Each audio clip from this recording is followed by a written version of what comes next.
Hi hello students, welcome back to our channel. ఇంటర్మీడియట్కి సంబంధించిన advance supplementary ఫలితాలు అనేవి నిన్న విడుదలయ్యాయి. సో చాలామంది పాస్ కావడం జరిగింది. దాదాపుగా 1,00,000 మంది విద్యార్థులు అర్హత సాధించారు. సో కొంతమంది విద్యార్థులకి కొన్ని డౌట్స్ ఉన్నాయి. రీకౌంటింగ్ రీవెరిఫికేషన్లో మళ్ళీ మార్క్స్ ఇంక్రీజ్ చేసుకుందామన్న ఆలోచన ఉద్దేశం. ఈ వీడియోలో ఎప్పటి నుంచి డేట్స్ ఉన్నాయి, ఏ విధంగా రీకౌంటింగ్ రీవెరిఫికేషన్ చేసుకోవాలి అనేది చూసుకున్నట్లయితే ఇక్కడ స్పష్టంగా ఇచ్చారు.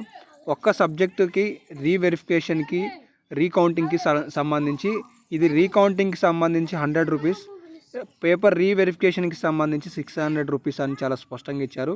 డేట్స్ కూడా 25th నుండి 29th వరకు అని ఇచ్చారు. సో 26th నుంచి 29th వాట్ ఎవర్ మేబీ, ఫైనల్గా లాస్ట్ డేట్ వచ్చేసి 29th అనేది విద్యార్థులు గ్రహించండి. ఇలాంటి లేటెస్ట్ అప్డేట్లు మరెన్నో మన ఛానల్ ద్వారా మిస్ కావద్దు అనుకుంటే ఛానల్ని ఇప్పుడే సబ్స్క్రైబ్ చేసుకోండి. మీ ఫ్రెండ్స్ కూడా ఇన్ఫర్మేషన్ని వాట్సాప్లో షేర్ చేయండి.